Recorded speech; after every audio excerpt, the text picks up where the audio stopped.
Howdy, lieutenants and economists. The most volatile, evil, disgusting things on the planet, humans.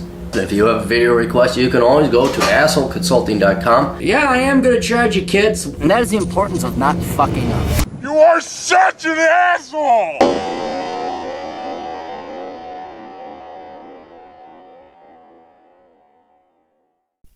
assholeconsulting.com. Go there if you want the straight dope that your parents and teachers, guidance counselors, politicians, and media won't tell you because they want your money. Hey, asshole, I'm a 34-year-old law student with a BA in political science. Oh, you poor man. I'm in an MBA JD program, MBA with concentration in accounting. My law school just got ABA accredited, but the MBA part is not accredited. Well, then ditch that. Dude, an MBA and a law degree? No. Get rid of your MBA is bullshit. MBA is complete bullshit. I mean, now, okay, it's less bullshit than your political science degree, and then if you drop out of law school, your MBA might help. But for the most part, you're either going to be a lawyer or you're going to suck it up in business, one of the two. So if you're going to go law, get rid of your MBA, you're just wasting the amount of time. And law school should take all your time because it is that intensive. Oh, I don't know. The shit the law schools have been turning out. Here you go. The MBA part is not accredited. Yeah, get rid of that, man. I wish I knew your channel before I started school. I would have picked better majors. I have a felony because I pled guilty to something, and I don't want to identify you at all because you got enough of an uphill battle. Plus the strategy I'm going to recommend to you is going to require people to know who this is. So when I was 18 years old, I also have a bastard kid. I owe a fuckload of child support and a fuckload of student loan debt. Yeah, that's what happens. I'm not to make it political. That's what happens when you listen to government and leftists and your teachers. That's what happens. And now you're fighting. And I want all you leftist motherfuckers to know who think you're helping out that he happens to be black. We'll get to that later. This is what happens when you don't have any consequences and you blame everything on racism. When you don't hold people up to standards and you blame it on a boogeyman so that they vote for you because they don't want their feelings hurt. This right here, this is what happens. This poor guy. Now, of course, he had his own decisions to make. But with the lack of fathers in the black community, the government checks. Yeah, look where a government check dad got this poor guy. But you guys don't care. You got his vote for a while. But he's waking up. He's on to you, motherfuckers. I applied for a pardon, but they said it'll take 3 to 4 years before I get a hearing. My plan is to get a pardon so people would stop denying me jobs because of my felony.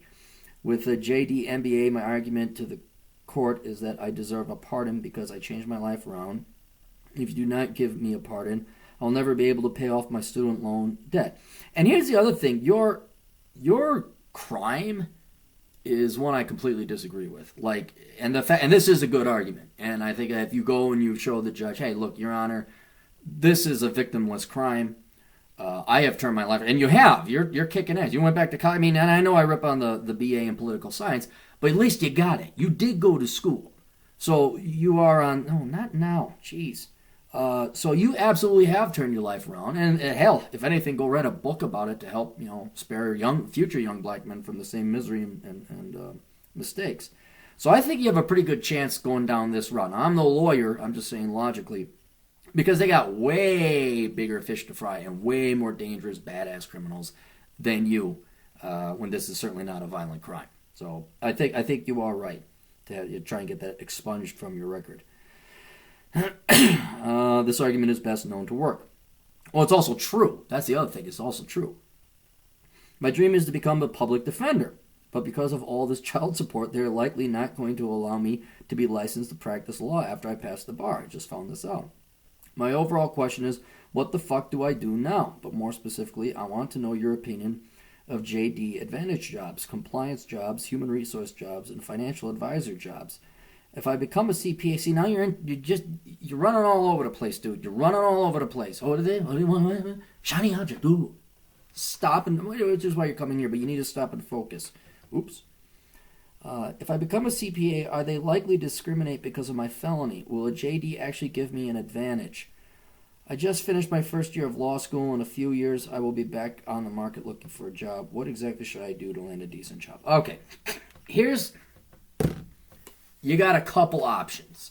And I hope that God they expunge your record and that this is gone and you won't have the felony record anymore, which would be good because it'll open up a lot of things like military and all that other stuff. Well, you got to focus on one thing, okay? Since the NBA is not accredited, get rid of that fucking shit. You're already too busy with law school. Law, the legal market is flooded with law graduates, okay? They're graduating with a ton of debt. You already have a ton of debt, and effectively your child support is debt. So you have way more debt than the average law student would probably have upon graduation. So then you're unlike it because this law school just recently got accredited. This is not a tier 1 or a top 14 law school, and I'd be really concerned about that in your employment prospects. So you've only done 1 year in law, and you got 2 more to go. The only way I could see it, and we have to plan for worst case scenario. If your record gets expunged, that's the best case, the scenario. You have no criminal record. You would graduate from what I predict to be a shitty law school. No one's going to hire you. You're going to have a ton of debt. You're not going to find any jobs. The worst case that happens is you graduate from law school. You have a felony. You can't, forget compliance jobs. People are just going to see felony and they're not going to hire you. And so it doesn't matter how many letters you put behind your name, there's going to be a problem. The only way out of that, and you could maybe do this as a public defender, is to play the race card. And I'm not saying racism, but play the fact that you're black, you have turned yourself around, and work yourself in this non-profit, I hate to say black community, but it is because you're black. I'm just trying to play to your assets that you have, the cards you've been dealt. There is basically a large but not terribly high-paying industry, if you want to call it, where you would be the selling point. You would say, look at me, I came from the ghetto, I did all these things in crime, and I turned myself around. And in that case, you would become the affirmative action hire and the most sought after affirmative action hire, and they would use you more for marketing. For example, another person I know, and yeah, it is insulting. You should be insulted. Should they hire me for my brains? No, that's not how it works in the real world. People didn't hire me for my brains. I could have predicted the house. You don't get hired for your brains. You get hired for what makes people money or saves them time or makes them lazy. But to give you another example, there's a gal I know, and she works in the oil fields. And they have been heavily recruiting her. Big oil. I'll give you a clue. Big oil company has been banging down her door to get her into management. You want to know why? Because she has a badge. She doesn't want to go to corporate. She doesn't want to become a corporate executive. She just wants to go and work on the oil patch. She wants to be a mechanic. She's great. Brilliant, too. Very smart. Oh, no. They need her. And they need her more than she needs them. And they're like, well, you should come to corporate. You should come in. Because they want to groom her and turn her into a sales pitch, into marketing. Look, we have female hired. And then they'll do the same thing. Look, we have black man hired. And that's just where the demand's going to be. So not only that, but also in the nonprofit charity realm, where you're going to have, we got to fight the system, we got to fight the white man and sexism.